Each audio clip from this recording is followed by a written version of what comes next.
Bonjour à tous, bienvenue sur ce webinaire. La haute performance n'est pas que financière, c'est le dernier webinaire de la semaine de la transformation que Julie Esterwen a organisé sur ces 15 derniers jours.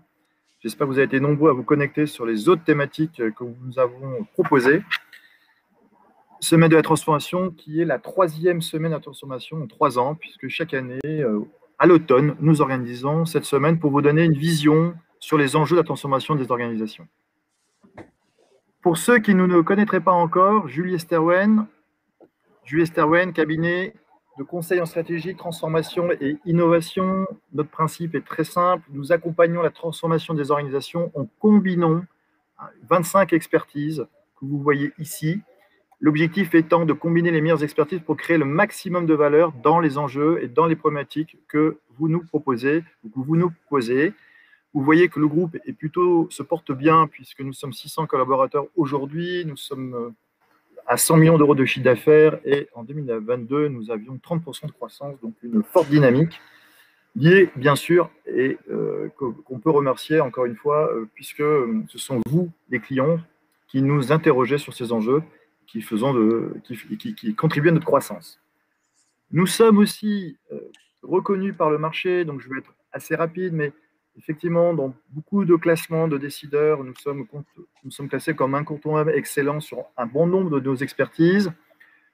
Nous sommes depuis une dizaine d'années BPI Excellence. C'est un label qui nous tient à cœur puisque c'est un label qui récompense les entreprises qui ont un fort devenir de croissance. Et juste auparavant, vous avez vu que on répond à la promesse. Nous sommes aussi labellisés EcoVadis depuis 3 ans et depuis 3 ans, nous avons la médaille Platinum.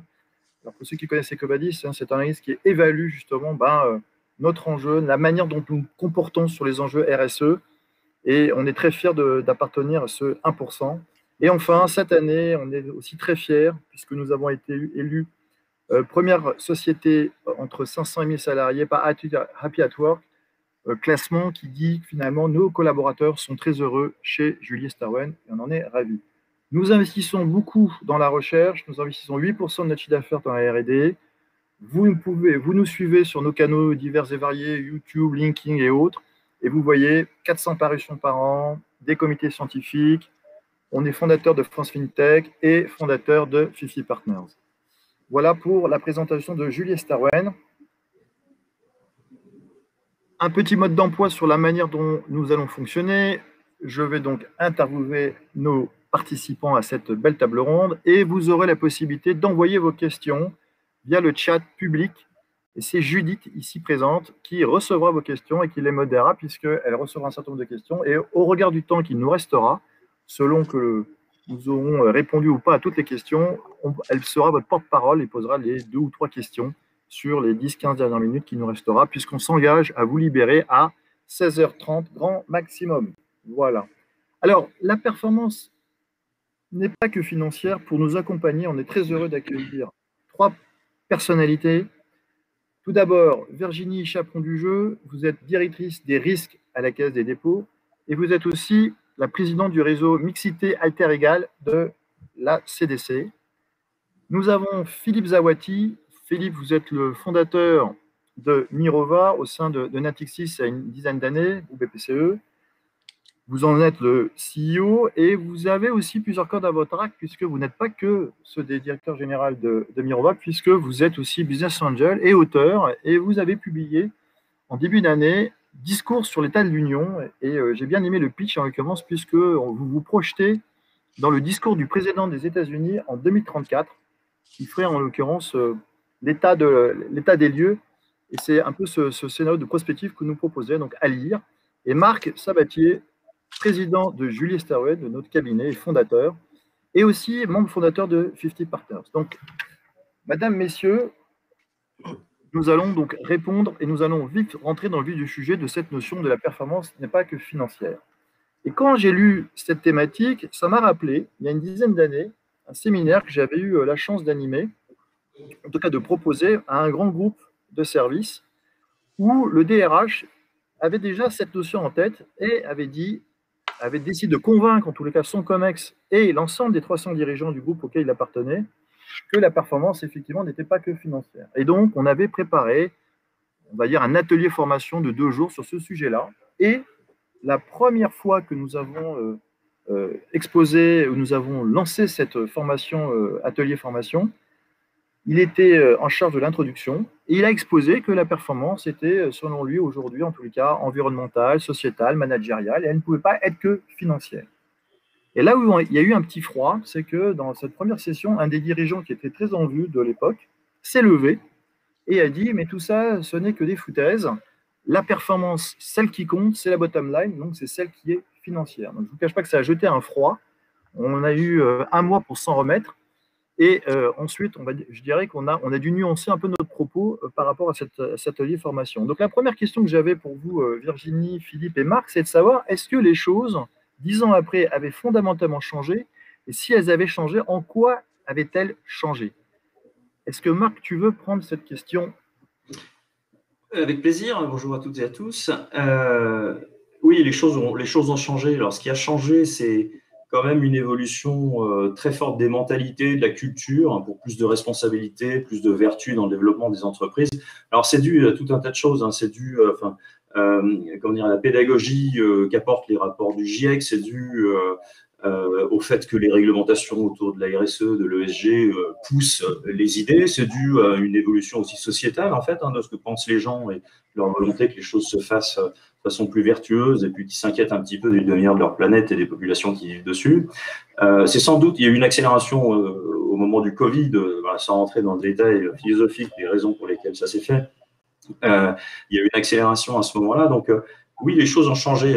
Et dans toute la communication, dans toute la rhétorique des entreprises, les sujets de RSE, de SG, aujourd'hui, occupent une bonne place. Mais aujourd'hui, mettre ces sujets en avant, les mettre au cœur des stratégies, en faire parfois des stratégies à part entière, doit faire en sorte que la performance ne se mesure plus qu'avec des chiffres d'affaires, des EBITDA, des parts de marché, des taux de croissance, etc. Mais aussi, évidemment, c'est un peu le sujet du jour, avec d'autres indicateurs en relation directe avec ces objectifs de durabilité. Alors, vu de ma fenêtre, la réalité elle est un peu plus contrastée, puisque je me pose la question du changement. On en parle beaucoup, mais voilà, j'ai une vision plus contrastée. Alors, si effectivement on parle plus de RSG, de SG, quand les discussions deviennent un peu sérieuses, entre guillemets, hein, dans les entreprises ou dans l'évaluation de la performance, on reste quand même aujourd'hui très centré sur des indicateurs financiers. Il y a bien sûr des raisons à ça, hein, on pourra revenir dessus, mais il y a une culture du résultat financier qui est très ancrée. Il faudra sans doute des années pour changer ça sur le fond.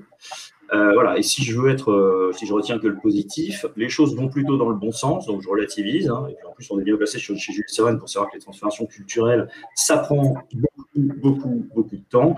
Voilà, même si à mon goût, tout ça va pas assez vite, et je suis toujours désolé de voir parfois le décalage qu'on peut voir entre les ambitions qui sont affichées et puis la réalité quotidienne, la mesure de la performance dans les entreprises à tous les niveaux, mais positivement quand même. Philippe, votre point de vue? En fait, d'abord, bonjour à tous et merci de l'invitation. En fait, je pense que déjà, il faut revenir à ce qu'on appelle performance financière. Avant de se dire est-ce que la performance n'est pas que financière, il faut peut-être se poser la question de la performance financière. Or, qu'est-ce que c'est que la performance financière aujourd'hui d'une entreprise? La performance financière d'une entreprise aujourd'hui, elle est mesurée principalement par un outil. Pas un truc qui tombe du ciel, la performance financière, c'est un outil qui s'appelle la comptabilité. La comptabilité d'une entreprise permet de mesurer ce qu'on appelle un résultat opérationnel, un bénéfice, et donc une performance financière. Or, cette comptabilité des entreprises, ce n'est pas une vérité révélée. C'est quelque chose qui a été développé, mis en place depuis environ un siècle, pas beaucoup plus, hein, autour de ça, après le début du capitalisme et de la révolution industrielle, un siècle et demi. Et cette comptabilité, elle est partie d'un principe assez simple au démarrage, qui consistait à dire que tout ce qui venait de la nature était gratuit. Autrement dit, aujourd'hui, vous pouvez créer un business, vous créez une entreprise, vous allez sur un territoire, une forêt, vous rasez cette forêt, vous faites quelque chose d'autre à la place, vous gagnez de l'argent avec quelque chose d'autre, vous faites la comptabilité de cette entreprise et vous allez dire que ça a un résultat positif, donc une performance financière positive. Est-ce que le problème, c'est de savoir si elle est financière ou non financière, la performance? Non. Le problème, c'est que la mesure qu'on va utiliser, l'outil qu'on utilise pour mesurer la performance dite financière, est un mauvais outil. Est un outil qui ne prend pas en compte la réalité de la destruction que l'on doit opérer pour réaliser ce business. Si dans la comptabilité, on a une valeur de cette forêt qu'on détruit et qu'on le mettait en négatif dans le passif, dans les charges de la comptabilité de l'entreprise, et bien cette entreprise-là aurait probablement un résultat financier négatif. Et donc, j'aurais aucun problème dans ce cas-là à accepter que la performance ne soit que financière. Donc, en fait, je pense qu'il faut repositionner ce débat. Le débat n'est pas entre le financier d'un côté et de l'extra-financier de l'autre. Le problème, c'est comment est-ce que nous mesurons la réalité du business d'une entreprise aujourd'hui dans un système où on sait que les ressources sont limitées, où on sait qu'on a dépassé les limites planétaires dans de grandes largeurs sur beaucoup de sujets, et que ces limites planétaires aujourd'hui ne sont pas valorisées dans la comptabilisation financière de ce qu'on fait. D'où effectivement l'importance des évolutions réglementaires qui sont en place aujourd'hui, y compris notamment la CSRD, la directive européenne. On y reviendra peut-être, qui a été définitivement adoptée avant-hier par le Parlement européen, et est un premier élément vers une intégration de ces éléments dits non financiers à l'intérieur de la valorisation d'une entreprise. Voilà un peu où on en est aujourd'hui. Donc, on a des choses qui avancent de certains côtés, puis on y reviendra. Il y a aussi beaucoup de nouveaux blocages qui apparaissent dus à une polarisation politique croissante de ces sujets. Merci Philippe. Virginie, alors les choses ont changé à la caisse sur ce sujet-là, Alors, justement? d'abord, bonjour à toutes et bonjour à tous et merci de cette invitation.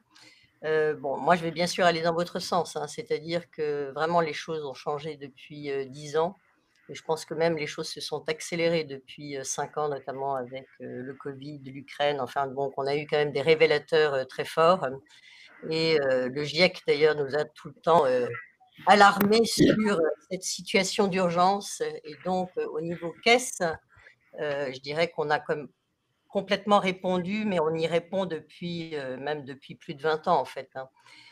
Mais ce qui est sûr, c'est que c'est vraiment depuis 10 ans que je pense que les choses se structurent vraiment, avec, d'abord, bon, nous, on a, comme beaucoup d'autres établissements, financiers, en fait, pris une raison, enfin, on a adopté, une raison d'être et donc je pense que déjà, rien que la raison d'être, elle traduit justement cette volonté d'être à la fois non pas uniquement un acteur, financier, mais aussi d'être un acteur qui, joue, sur son environnement et sur, la société et qui marque bien cette, interdépendance entre les critères financiers et les critères extra-financiers et il y a peut-être une chose qu'on n'a pas évoquée en tout cas, mais je reviendrai après sur la Caisse des dépôts, mais je pense qu'il y a aussi bon, c'est vrai que la transformation, elle est beaucoup, accompagnée aussi par une réglementation qui devient peut-être plus volontariste, plus stricte et qui a certainement favorisé, notamment au niveau de la communauté financière et des investisseurs institutionnels, vraiment une prise en main, en tout cas, du sujet. Mais je pense aussi, c'est qu'il y a vraiment une évolution, au niveau des parties prenantes et qui explique aussi cette prise de conscience, que ce soit au niveau, citoyen, client, association, société civile, industrie et aussi nos employés.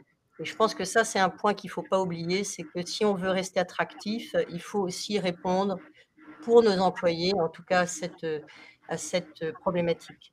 Alors, pour ce qui concerne au niveau caisse, d'abord, nous, c'est vrai que on a beaucoup intégré, en tout cas, cet aspect extra-financier dans l'ensemble du pilotage du groupe.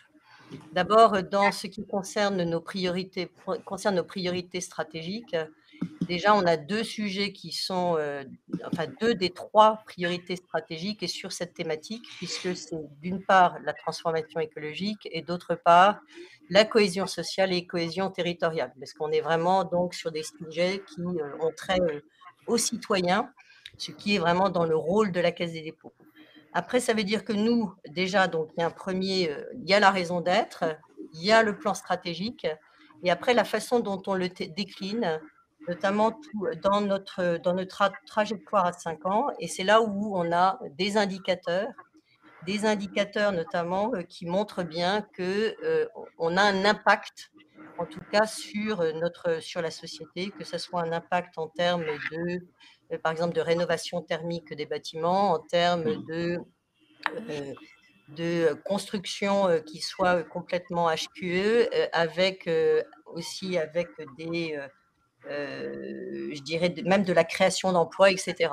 Donc, en fait, globalement, ce qu'on a fait, c'est qu'on a véritablement un pilotage maintenant qui est très intégré, non seulement autour de l'aspect financier, de la performance financière, mais aussi avec une inclusion complète de la partie extra-financière. Et donc, ça donne une cohérence d'ensemble qui est absolument nécessaire aujourd'hui. Après, là où je rejoins un peu notamment ce que dit Philippe, hein, c'est qu'aujourd'hui, on n'est pas dans une comptabilisation nécessairement de cet aspect ESG. Ce qui est certain, c'est que nous, en revanche, on le prend dans le cadre de nos analyses de risque. Donc, quand on est sur l'analyse de risque, par exemple, quand on a un nouvel engagement ou un nouvel investissement ou sur un projet, on va non seulement regarder les critères financiers, mais aussi les critères extra-financiers. Et d'ailleurs, on a structuré notamment des grilles de cotation qui s'appuient sur les objectifs de développement durable. Mais après, dans la traduction comptable, aujourd'hui, on n'est pas arrivé à ce niveau-là.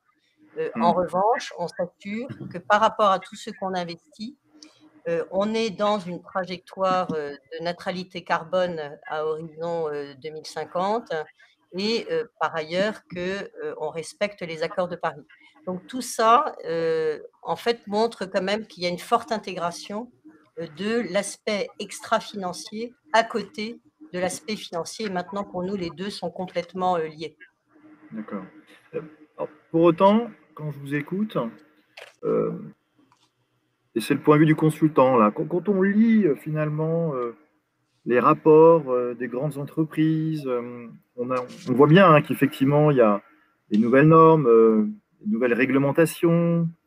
Je dirais que dans ces rapports-là, on a l'impression que les entreprises cochent les cases et que finalement, on se donnait bonne conscience hein, et que finalement, celui qui porte, et là je m'intéresse plutôt aux dirigeants, il y a deux types en fait. C'est que les entreprises qui pourraient aller au bout de cette transformation dite durable, ce ne sont que des entreprises qui auraient des dirigeants qui seraient porteurs de sens, qui incarneraient cette transformation durable, qui peuvent amener et embarquer les collaborateurs dans cette transformation.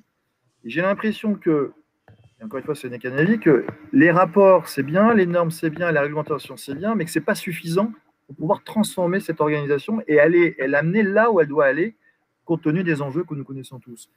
J'aimerais vous faire réagir, Philippe, là-dessus, et Marc, puisque Philippe, vous, ça fait un certain nombre d'années que vous portez, je dirais, ce sujet-là, vous y croyez, de ce que j'en ai lu, de ce que j'en ai compris, je dirais, vous tenez la barre de cette vision, et j'imagine que ça n'a pas dû être facile tous les jours, et c'est peut-être pas encore aujourd'hui. Je partage le constat. Je suis d'accord sur le fait qu'effectivement, le rôle des dirigeants est essentiel. Et aujourd'hui, je suis, pour être honnête, hein, un peu déçu et un peu surpris de la faible nombre de dirigeants qui réellement prennent cette direction-là. Alors, des dirigeants qui parlent de soutenabilité et qui disent qu'effectivement, ils intègrent des critères extra-financiers qui vont vers tout ça, etc. Bon, c'est devenu un peu un passage obligé, encore que maintenant, avec la polarisation qui s'est passée aux États-Unis ces dernières années, il y a une désinhibition aussi d'un certain nombre de personnes qui disent ouvertement qu'on n'a rien à faire. Et donc, ça, c'est vrai, il y a 2-3 ans, c'était difficile de tenir ce discours. Là, depuis quelques trimestres, on sent qu'il y a des gens qui peuvent le tenir maintenant de façon un peu plus ouverte. Mais au-delà de ça, c'est vrai que je suis assez déçu du fait qu'on ne voit pas émerger une nouvelle génération de dirigeants. Je pense à des gens un peu plus jeunes que moi, c'est-à-dire des gens voilà, d'une quarantaine d'années qui commencent à prendre des positions de direction importantes dans des grandes entreprises. Et c'est vrai que je suis un peu surpris par le fait que beaucoup de ces dirigeants sont un peu trop dans les chaussures et dans les lignes de leurs prédécesseurs et relativement. Alors, cela étant dit, il y a des changements. Il y a des cas où on a des changements. Je trouve que c'est intéressant de voir ce qui se passe par exemple à la Société Générale. C'est en train de se passer avec un nouveau dirigeant qui annonce que la Société Générale va réduire son financement des fossiles et que, en conséquence de ça, la performance financière, donc la croissance financière de la Société Générale dans les prochaines années va être réduite, plus faible que ce qu'elle est. Et dans la journée où il vit ça, le cours de bourse de la Société Générale baisse de 15%. Il y a un leadership qui est en train de se manifester. Et c'est vrai qu'aujourd'hui, des cas comme ça, des cas de leadership très forts avec des dirigeants qui prennent position, et notamment encore une fois, des dirigeants de la nouvelle génération, je pense que c'est un sujet dont on n'a pas. D'accord. Marc ? Alors, je suis absolument aligné sur ce que vient de dire Philippe, donc je ne vais pas le paraphraser, je vais juste le prendre par l'absurde. Il y a un truc qui est sûr, c'est que le dirigeant ou le COMEX qui n'est pas convaincu par ces sujets-là, il n'y a aucune chance pour que la boîte soit concrètement vertueuse sur ces sujets et fasse cette transformation durable que tu évoques, Julie. Ça, c'est une certitude. Après, je mesure un peu le truc quand même parce que je me projette sur ce que nous sommes chez Julius Sterwen. Alors, on est une petite ETI, 600 personnes, 100 millions d'euros de chiffre d'affaires. Moi, je suis certainement très convaincu par le truc, mais ce que je vois surtout, c'est que j'ai envie d'en faire une conclusion sur ce qui peut se passer ailleurs, ce qui n'est pas forcément bien, mais c'est qu'à partir du moment où on est quand même un peu authentique, sincère, cohérent sur ces objectifs de responsabilité, on va dire, au sens large, ben on n'a aucun mal à embarquer tout le monde. Et Virginie le disait tout à l'heure, c'est aussi un facteur d'attractivité. C'est-à-dire, si c'est un facteur d'attractivité, c'est que les gens veulent entendre ça, les gens veulent que ça change. Et donc, en fait, c'est pas la peine d'avoir des convictions chevillées au corps pour embarquer un corps social. Il faut surtout avoir un peu de sincérité et d'authenticité. Et on n'a aucun mal à embarquer tout le monde parce que les gens attendent ça. Donc ça, c'est plutôt un truc ultra positif. Et ce qui est dommage, c'est la typologie de dirigeants qu'évoque Philippe à l'instant, sont des personnes qui ne sont pas totalement convaincues par le truc. Voilà. Ce qui est important, c'est la cohérence, en fait. Parce que c'est un peu ce que je disais quand tu m'as posé la première question, Julien. Le problème, c'est qu'on voit souvent beaucoup de grandes annonces, etc. Mais dans la réalité, au quotidien, des collaborateurs ou des parties prenantes, de l'écosystème en fait, de l'entreprise, il ne se passe pas forcément énormément de choses. Voilà. Alors, mais tout le monde attend ça, il faut juste être cohérent, aligné. Si je prends l'exemple de Julius Sterwen, encore une fois, ne transposons pas cet exemple, c'est une petite ETI de 600 personnes. Mais nous, on est un bon laboratoire pour ça, parce qu'effectivement, on y croit, on croit à cette responsabilité, on croit à ce rôle sociétal en fait, de l'entreprise. Et du coup, nous, on a une ambition. On a une ambition, mais comme toutes les boîtes d'ailleurs, on a une ambition. Nous, c'est être utile au plus grand nombre d'acteurs publics et privés dans l'accompagnement des transformations ou en face des grands enjeux numériques, économiques, sociaux et environnementaux. Très bien. Là-dedans, si vous analysez bien ma phrase, même si je l'ai dite un peu vite, il n'y a pas de chiffre là-dedans. Il n'y a pas de chiffre. Il n'y a pas d'objectif financier. Si je répète cette phrase, il n'y a aucune raison pour qu'il y ait un objectif financier, un objectif de rentabilité. D'ailleurs, justement, on n'en a pas. On n'a pas d'objectif financier, on n'a pas d'objectif de rentabilité, on n'a d'ailleurs pas de budget chez nous. Ce qui compte, c'est cette ambition. En fait, tout descend de cette ambition. La rentabilité, la croissance, je ne dis pas que c'est important, mais c'est juste là pour rendre soutenable la réalisation de cette ambition. On check juste qu'on a la bonne rentabilité pour pouvoir soutenir cette ambition qui vise à accompagner de plus en plus d'acteurs publics et privés. Donc forcément, d'être plus gros, donc il faut avoir un peu de fonds de roulement pour pouvoir faire face. Mais ce ne sont pas des objectifs. Voilà. Et si on fait de la croissance, ce n'est pas parce qu'on s'est dit qu'il fallait qu'on fasse 200 millions au lieu des 100 millions qu'on fait aujourd'hui. Non, on s'en fout complètement, en fait. On n'a aucun objectif de croissance. Mais comme on doit aider de plus en plus d'acteurs publics et privés, ben forcément, si on accompagne plus d'acteurs, on risque fort de grandir. Donc, quelque part, la croissance, c'est une conséquence de notre ambition. Mais ce n'est pas notre ambition. Voilà. Et alors, ce que je voulais signer pour finir, c'est que, alors c'est un peu particulier, hein, généralement ça décoiffe un petit peu, surtout quand on dit qu'on n'a pas de budget, c'est curieux, mais c'est comme ça. Il y a un fait un peu incroyable, c'est qu'on a un fonds minoritaire dans notre capital. Ben, il y a un truc encourageant, c'est que ce fonds, il a bien voulu investir dans le capital d'une entreprise qui croit à ce genre de choses, qui a bien compris qu'il n'y aurait pas forcément de budget qu'on lui donnerait chaque année. Et je le cite parce que, justement, comme c'est rare, je le cite, c'est Argos qui est dans notre capital. Et ils ont accepté, en fait, d'être à notre capital, même si on ne répond pas à tous les critères un peu classiques de l'investissement. Voilà. Justement, alors, en vous écoutant, Philippe et Marc, c'est une question un peu Virginie. Est-ce que les notions de rentabilité, de transition écologique, est-ce que finalement, ce n'est pas un oxymore, finalement? Est-ce qu'on n'est pas sûr, est-ce que c'est vraiment des mots qui peuvent aller ensemble, en l'occurrence? J'imagine qu'à l'SCDC, quand vous investissez dans des projets, quels qu'ils soient, Virginie, la notion de rentabilité, elle passe peut-être après, ou par rapport à un Mirova chez Natixis ou un Jules Sterwen, même si on n'a pas de budget, ou je me trompe? Alors, c'est une vaste. J'aurais bien voulu répondre sur le sujet précédent, hein, vous dire que je suis convaincue que si on n'a pas un dirigeant ça doit être autorisé, je pense.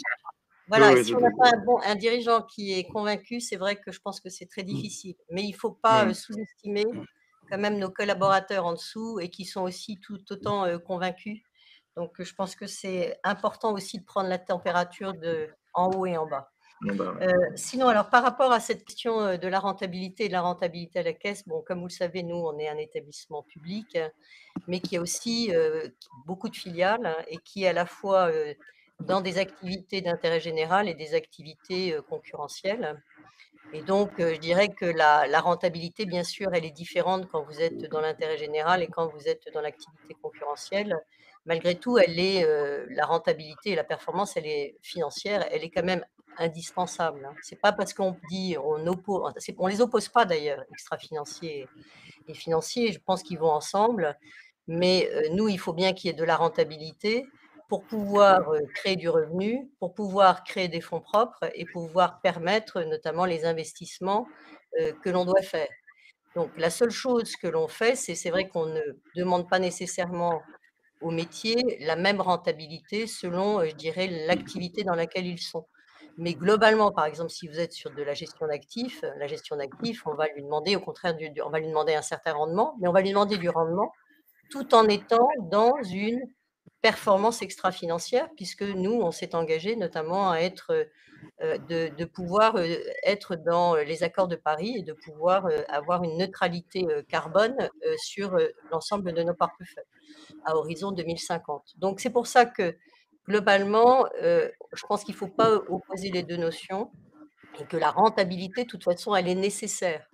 Simplement, on l'évalue pas de la même façon selon la nature des activités sous-jacentes. Philippe, comment ça se passe par rapport à... Est-ce qu'on fait le grand écart quand on est Mirova, justement, dans un groupe comme le BCE? Ou pas du tout? On ne vous entend pas, là, Philippe. Vous avez coupé votre micro. Voilà. Bon, BCE est un grand groupe, c'est un groupe mutualiste, donc je ne vais pas prendre la parole en son nom. Il a ses propres objectifs. Et donc, voilà, en tout cas, clairement, on a une capacité à faire. Quand on est chez BPCE, on a eu la capacité de créer l'URLOA. C'est pas évident il y a une dizaine d'années. Aujourd'hui, c'est plus évident. Il y a 10 ans, quand on a dit on veut créer une unité de gestion d'actifs dédiée à la finance durable, ce n'était pas une évidence absolue. Donc, je crois qu'on a eu les moyens de porter ce message et une grande liberté d'action. Et c'est déjà, je trouve, très, très important. Après, on fait partie d'un groupe qui est un groupe bancaire. Et donc, on a un actionnaire qui exige de nous déjà une certaine rentabilité financière de notre activité déjà. Et puis ensuite, on a des clients, des investisseurs. Alors après, sur les investisseurs, je pense qu'il faut qu'on fasse attention au message un peu, je dirais, souvent un peu stéréotypé, consistant à dire tous les investisseurs veulent du 15% de retour sur investissement sur tout. C'est pas vrai, en fait, hein. Je veux dire, il y a des poches d'argent qui se placent sur des produits différents.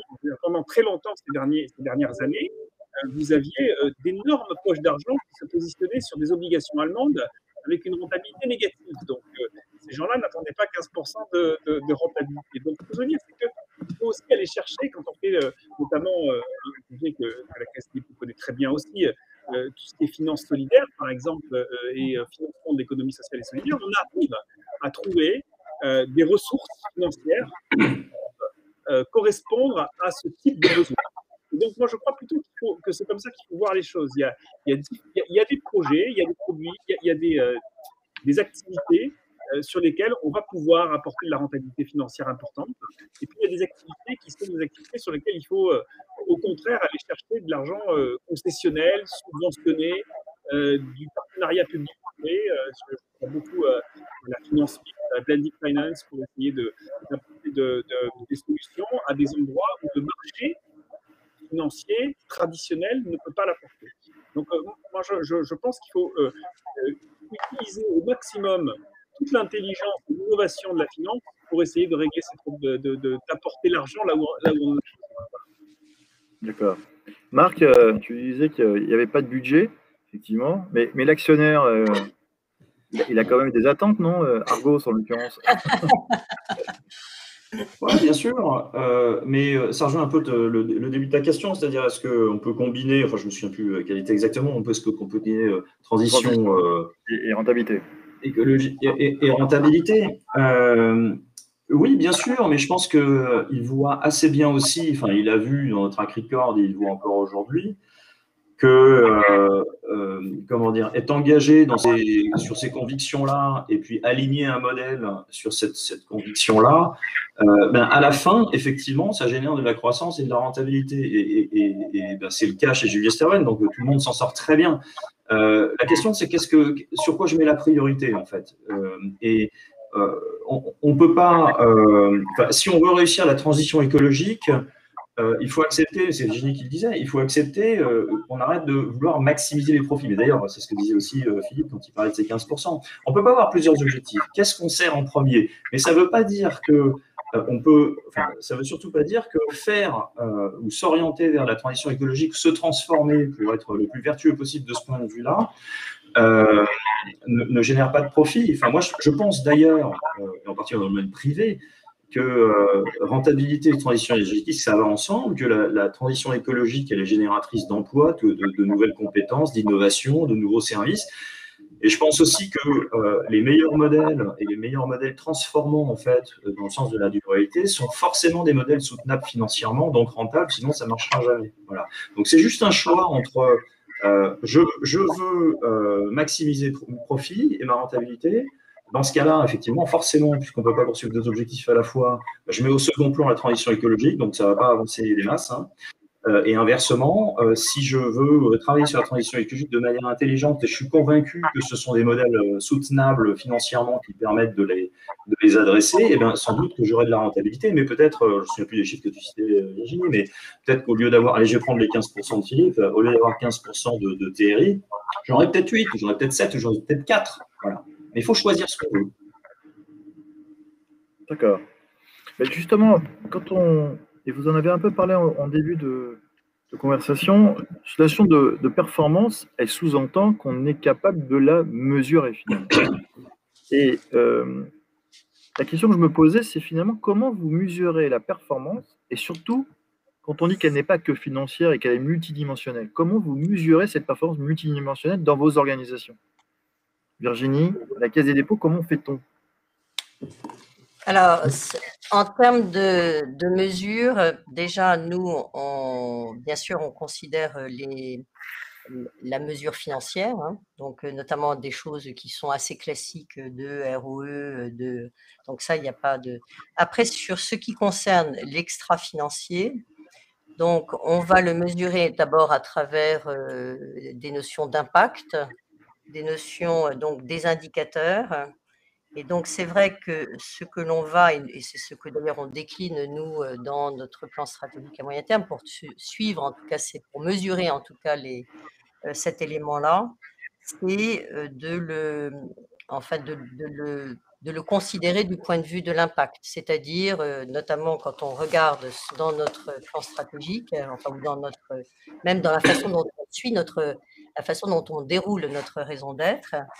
Donc, on a défini des priorités qui sont des priorités extra-financières et nous regardons comment est-ce que d'abord nous réduisons l'empreinte carbone de nos portefeuilles.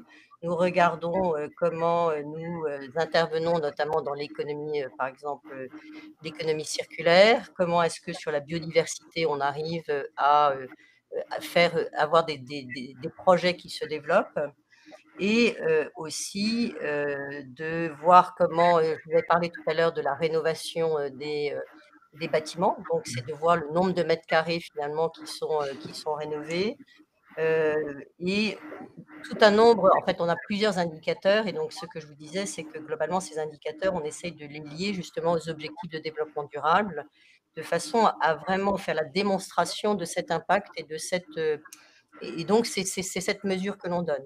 Après, il y a une autre mesure et je veux surtout pas enfin, pour moi, c'est important, c'est, notamment parce que, en fait, c'est une façon aussi de mesurer, les risques.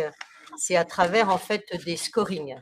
C'est-à-dire que de la même façon qu'on a une notation financière, on est en train de développer, d'un point de vue interne sur tout ce qui est risque climatique, en fait, un scoring, donc une notation, sur, le climat qui va prendre en considération à la fois les risques physiques et les risques de transition. Donc ça aussi, ça va être un élément qui va nous permettre de, mesurer aussi la façon dont enfin, comment notre portefeuille éventuellement se déforme par rapport à la notion de risque. Et puis sinon, bien sûr, on mesure l'empreinte carbone de nos portefeuilles, ce que je vous ai dit tout à l'heure. Donc c'est vrai que c'est une multiplicité enfin, c'est plusieurs indicateurs qu'on a essayé quand même, parce que, bon, il y a une espèce de tentation à mettre beaucoup, beaucoup d'indicateurs. En tout cas, on a essayé de les resserrer par rapport à nos objectifs principaux, de façon à pouvoir d'abord, premièrement, les suivre dans le temps, parce que c'est quand même une problématique, importante, parce que derrière, il y a quand même, des problématiques de consolidation et de data, hein, donc ça, il ne faut pas le négliger et donc nous, ce qui est important, c'est de montrer comment on progresse dans le temps et dans une trajectoire à 5, voire 10, à 10 ans et comment est-ce que finalement, par rapport à ce qui est la promesse, il y a quand même la notion de promesse. Comment est-ce qu'on répond à cette promesse? Et surtout aussi, comment nous, on contribue aux politiques publiques? Parce qu'il y a quand même ce volet-là que l'on a quand on est un établissement public, comme la Caisse. Voilà pour vous répondre le plus synthétiquement possible. Philippe, de votre côté, cette performance multidimensionnelle? Je partage beaucoup de points, hein. Globalement, on utilise plus ou moins les mêmes types d'outils. Je pense que ce qui est important, c'est que effectivement, les données sont devenues assez multiples, complexes. Et je pense qu'on peut dire aujourd'hui qu'on manque de données. On a surtout une grande complexité de données et une difficulté à les synthétiser, à les absorber, à les utiliser. Je crois aussi que on doit mesurer, enfin, c'est toute la question de la mesure de l'impact qu'il y a derrière tout ça. Quel impact on a et je pense aussi que la mesure de l'impact doit se faire surtout au niveau de l'identité, en fait, de la structure et pas forcément au niveau de chacun des actes que l'on fait, de chacun des fonds que l'on gère ou chacune des missions de conseil, par exemple, que vous faites chez Schweitzer. C'est-à-dire que globalement, il y a bien une approche globale de l'entreprise qui est importante. Et, je rejoins Virginie là-dessus sur le point de raison d'être. Nous, on est société à mission, notamment en France, voilà, société à mission labellisée Bicorp. On a été un gros point donc, en essayant de définir notre raison d'être et en y associant des objectifs. Et donc, quand on veut avoir de l'impact, on doit avoir un impact effectivement multidimensionnel, c'est-à-dire à travers nos produits, à travers notre recherche, à travers notre innovation, à travers l'engagement que l'on a vis-à-vis des parties prenantes, que sont les entreprises dans lesquelles on investit, mais les pouvoirs publics, que sont les ONG, et puis aussi la façon dont on marché s'améliore en développant de nouvelles méthodologies, en rendant open source les recherches que l'on fait, en faisant aussi des associations avec des pairs, consortiums entre pairs pour essayer de faire avancer un certain nombre de sujets, comme on l'a fait sur la biodiversité ou sur l'empreinte carbone ou sur les émissions évitées plus récemment. Donc voilà, moi je crois que c'est tout ça en fait, la mesure de l'impact.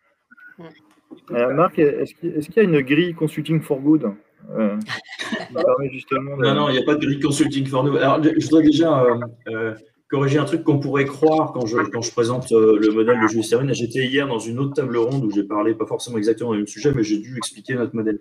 Et la personne qui était à côté de moi a repris la parole en disant nous, on a quand même des objectifs et on est obligé d'avoir des KPI. Alors oui, nous avons des objectifs. Je rejoins ce que disait Virginie, ils sont des objectifs sur notre ambition. Pour le reste, c'est du suivi et du pilotage. Ce n'est pas des objectifs. Donc, on a évidemment des modèles. On n'a pas une grille Consulting for Good. Comme tu dis, Consulting for Good, c'est notre engagement qui se traduit en français par prendre du plaisir à bien faire les choses pour le bien, donc qui nous suit depuis bien longtemps. Mais c'est intéressant d'ailleurs, cet engagement, prendre du plaisir à faire les choses bien et pour le bien. Prendre du plaisir, ça veut dire qu'il faut que nos collaborateurs soient contents. Donc, on a un objectif, que nos collaborateurs soient contents, qu'ils prennent du plaisir. Tu citais tout à l'heure en introduction, on s'est pas voulu, mais le fait qu'on sortait première au classement Happy at Work, Choose My Company en 2023, ça, c'est un indicateur qui est directement relié à notre engagement Consulting for Good. Prendre du plaisir à bien faire les choses. Bien faire les choses, ça veut dire qu'il faut qu'on développe nos expertises, il faut qu'on développe nos collaborateurs, il faut qu'ils grandissent, il faut qu'on fasse des études, de la recherche, de la prospective. Justement, nous aussi, on est entreprise à mission et nos objectifs, c'est de partager gratuitement toute la recherche qu'on peut faire, etc. et jouer ce rôle d'influence. On a la chance d'être dans un métier où on parle à des milliers d'entreprises, soit directement, soit indirectement, soit oralement, soit par d'autres moyens plus écrits. Et ça fait partie de nos missions, et c'est dans nos objectifs.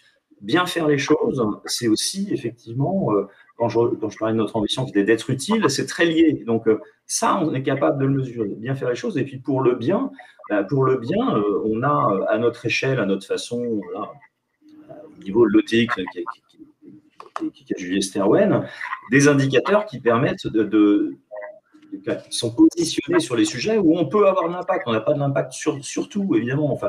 Julius Erwin intramuros ne va pas décarboner à lui tout seul l'industrie française. C'est pas la peine trop de compter sur lui. C'est pas là que ça va se passer, mais on peut avoir des rôles autres. Si on raisonne un peu Scope 3, on a d'autres sujets. Mais, donc, on va avoir des indicateurs qui sont basés là-dessus. Et puis, ça, ce sont des indicateurs qui permettent de suivre qu'effectivement, on progresse toujours sur ce chemin de cette ambition et vis-à-vis de l'engagement Consulting for Good que tu as cité. Et puis, il y a tous les indicateurs, évidemment, de pilotage et de suivi dont on s'assure qu'ils sont dans le bon couloir, j'ai envie de dire, et j'y loge à nouveau, pour ce qui nous concerne, dans notre modèle, des indicateurs de rentabilité, notre cash, etc. Qu'on ait X de trésorerie ou Y de trésorerie, ça n'a aucune importance pourvu qu'on n'ait pas de problème de trésorerie. Mais on n'a pas un objectif d'avoir de la trésorerie. On a un objectif de payer nos fournisseurs, et ça aussi, c'est dans nos objectifs le plus tôt possible. Enfin, on a une date là-dessus. Et de la même manière, on va faire en sorte que notre cash rentre, enfin, notre société est bien gérée, mais ce n'est pas un objectif. Voilà, c'est business as usual. Simplement l'idée qu'on a un modèle financier de rentabilité qui permet de soutenir notre ambition. Donc, on surveille ça, on le suit, mais ce ne sont pas des objectifs. Voilà. Donc, non, il n'y a pas de grille Consulting for Good, mais le message que je veux faire passer là pour conclure, cette question en tout cas, c'est que les objectifs sont posés sur l'ambition et des indicateurs de suivi et de pilotage sont posés. C'est ce qui permet de nourrir l'ambition. Quand je t'entends, la question qu'on pourrait se poser, et puis on a eu on a vu des grands dirigeants de grands groupes ne pas être suivis finalement par leurs actionnaires compte tenu de l'ambition qu'ils avaient. Je pense qu'on a tous quelqu'un en tête. Ouais. Et la question qu'on pourrait se poser, c'est de se dire, est-ce que finalement cette transition écologique, avec ses enjeux transformationnels, ne serait pas l'apanage finalement d'ETI indépendante, incarnée par son dirigeant, comme tu viens de le faire Marc, et qui serait à même de pouvoir gérer cette transformation sans avoir de compte à rendre finalement à l'actionnaire, versus des grands groupes qui, eux, se mettent finalement dans les normes extra-financières dont on a beaucoup parlé et qui, eux, en revanche, se doivent de sortir le fameux TRI attendu, quoi qu'il en coûte, comme on dit. Hein. On voit bien ce qui s'était passé d'ailleurs après le Covid. Pendant le Covid, on a eu un bon nombre de dirigeants qui disaient ben voilà, mon actionnaire a enfin compris que, compte tenu de ce qu'on vient de vivre, il faut revoir tout ça. Et 6 mois après, je pense que les actionnaires de ces grands groupes-là avaient presque oublié ce qui s'était dit pendant l'année du lockdown. Donc c'est un peu là-dessus que je voulais vous faire réagir. Juste, je réponds en premier pour désamorcer. Alors déjà, je ne veux pas trop répondre sur les dirigeants de ces grands groupes parce que je ne suis pas au cœur des tractations. Mais je vois, en revanche, je capte le message. Moi, je pense en aucun cas que c'est limité aux dirigeants d'ETI ou aux ETI elles-mêmes. La seule différence dans une ETI, effectivement, mais si on a des actionnaires quand même, hein, ceux qui sont les plus riches, sans doute la Caisse des dépôts, qui n'a pas d'actionnaires, mais nous, on a des actionnaires, on a même un fonds, je le disais tout à l'heure. Donc, simplement, ce que je soulignais là, c'est que c'est toute la difficulté, c'est la même pour une boîte comme nous ou une boîte beaucoup plus grosse, c'est ce sujet d'alignement en fait. C'est-à-dire qu'on peut être totalement convaincu en tant que dirigeant de boîte qu'il faut vraiment avancer à un certain rythme et d'une certaine façon. Comme je le disais tout à l'heure, ça ne me semble pas très compliqué d'embarquer les gens sur ces idées-là parce qu'en fait, ils n'attendent que ça. En revanche, il faut que dans le système aussi bien de management, d'évaluation, de progression, de tout ça, enfin, tout le système RH, modèle organisationnel, social, on soit parfaitement aligné parce qu'à partir du moment où il y a un micro-écart, c'est toute la légitimité de la conviction qui s'évapore. Après, au-dessus de ça, il y a évidemment peut-être un conseil d'administration présentant des actionnaires. Et il faut effectivement que le conseil d'administration soit aligné avec ça, que les actionnaires soient alignés avec tout ça, etc. La difficulté, elle est là. Et c'est vrai que dans une ETI, on a beaucoup plus de liberté parce que c'est moins compliqué, parce qu'il y a moins d'actionnaires, parce que parfois on les choisit, parce que la gouvernance est plus simple. Donc, c'est juste que c'est sans doute un peu plus facile. Donc, voilà, c'est plus facile de frimer aussi, forcément. Philippe ? Je ne dirais pas que la différence est entre les ETI et les grandes. Je ne pense pas que la question soit la taille de la boîte. Je pense que la différence de modèle de capitalisme et de modèle de structure d'actionnariat, ça, c'est une évidence. C'est-à-dire que vous avez des grands groupes, par exemple, des grandes entreprises qui sont contrôlées par des familles, par exemple, et qui ne sont pas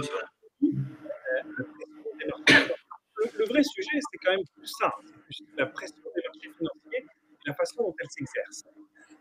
Et c'est vrai que là, malheureusement, je dirais que les évolutions qu'on a réussi à faire dans ces dernières années sont restées quand même un peu à la marge du système. C'est-à-dire qu'on n'a pas encore réussi à changer le cœur en fait, de fonctionnement de ces marchés financiers qui restent très court-termistes et très liés à la performance financière à relativement court terme. Et notamment, voilà, le logiciel un peu interne de ce marché est resté un peu le même. Et donc, effectivement, plus les entreprises sont dépendantes de ce marché, parce qu'elles ont un actionnariat très éclaté, par exemple, on a vu avec des cas très particuliers comme Danone, il y a des cas. Alors, effectivement, il peut y avoir un risque une difficulté à mettre en place des stratégies un peu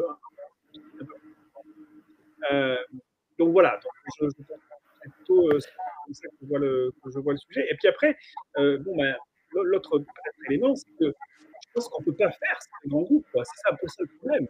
Enfin, le problème et la réalité. Je veux dire, on ne peut pas se dire juste la transition, on se fera avec les ETI et puis tant pis pour les grands groupes, ça ne marche juste pas. Quoi. Je veux dire, on contrôle une grande partie de l'économie aujourd'hui. Mais on doit faire avec et on doit les faire bouger. C'est vrai que, en revanche, créer de la concurrence, y compris sur certains sujets, avec des nouveaux acteurs, des acteurs émergents, est une solution aussi intéressante. Je pense à l'énergie, par exemple. Donc, je ne suis pas convaincu du tout que les grands acteurs de l'énergie dans 20 ans, les grands leaders de l'énergie dans 20 ans, ce soient les grandes compagnies pétrolières d'aujourd'hui. J'en sais rien, peut-être que je me trompe, mais ce n'est pas sûr. Peut-être que ce sont les nouveaux entrants qui seront les leaders de l'énergie dans 20 ans. Et donc ça peut permettre aussi de disrupter, de faire bouger un peu les systèmes. Et est-ce qu'il n'y a pas une notion, Virginie, pour répondre à la question aussi, et pour que vous l'intégriez, une notion de temps long? C'est-à-dire, est-ce que, selon la taille de structure, on peut se permettre plus facilement de tenir le cap sur un long terme versus du court terme? Mais c'est sur ça, enfin, je voulais intervenir par rapport à l'opposition que vous faisiez entre les ETI, notamment les établissements comme le nôtre ou même des grandes entreprises, qu'elles soient publiques ou privées. Mhm. Je pense que d'abord, ce qui est important, c'est l'alignement, c'est-à-dire que vous puissiez avoir une gouvernance alignée avec un COMEX et alignée avec une stratégie. C'est vrai que ça facilite les choses, hein. Donc ça, c'est déjà une première chose. Après, c'est vrai que tout dépend. Alors nous, on est une entreprise, de toute façon, qui se met dans le temps long et même dans la façon dont on gère nos portefeuilles, notamment nos portefeuilles actions et notamment parce qu'on est quand même on est dans beaucoup d'entreprises, en tant qu'actionnaire. Nous, quand on a, des échanges avec, les dirigeants des entreprises, ce qu'on va regarder, c'est finalement le temps long. C'est comment finalement ils se projettent dans une trajectoire et comment dans cette trajectoire finalement, ils intègrent, la neutralité carbone et comment même ils, travaillent sur leur process et sur leur organisation pour finalement transformer, la boîte. Et donc, ça, c'est vrai que c'est une notion de temps long qui est un peu en opposition par rapport à ce que disait Philippe, hein, sur ceux qui sont, dans le temps court. Et nous, de toute façon, on se met dans ce dispositif-là.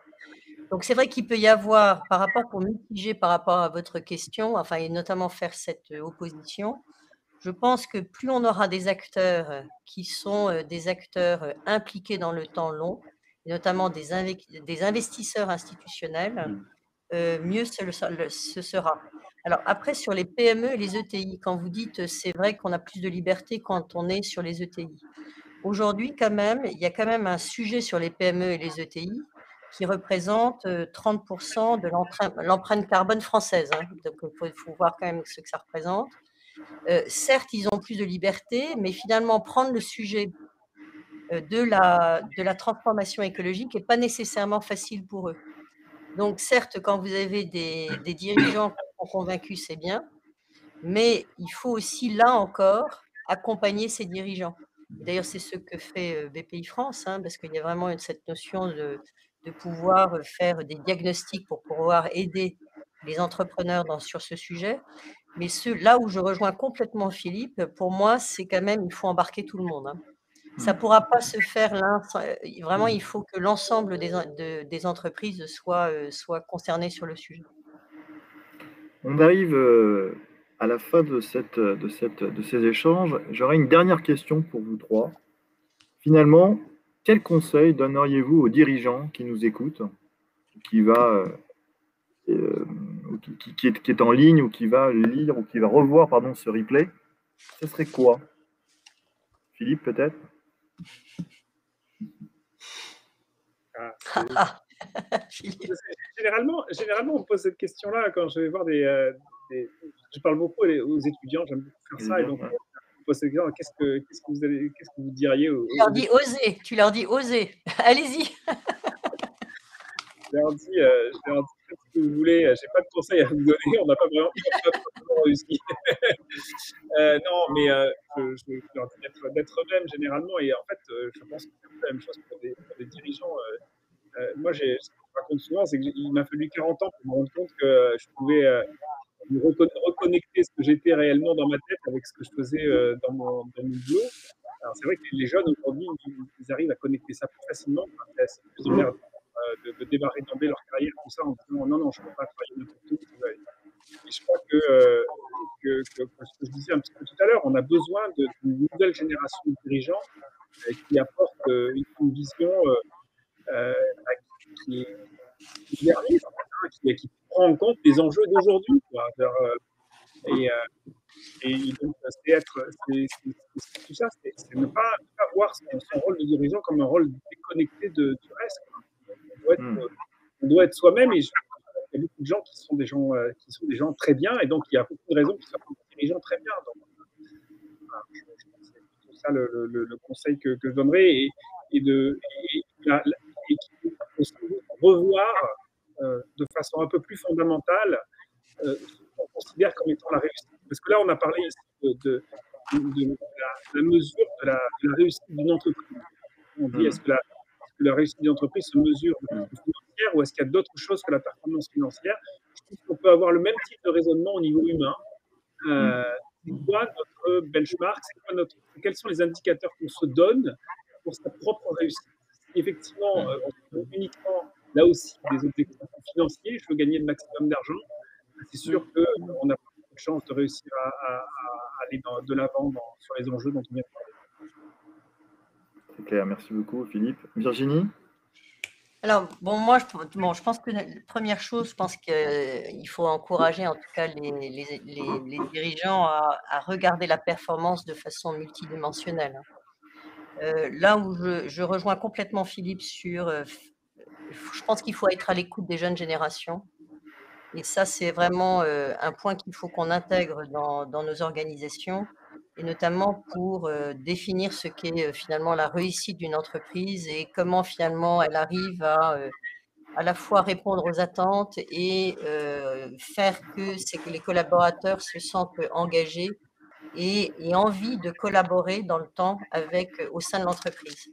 Et ça, je pense que c'est à la fois des considérations qui ne sont pas uniquement je dirais financière, même extra-financière, mais aussi enfin, c'est l'extra-financier dans toutes ses dimensions.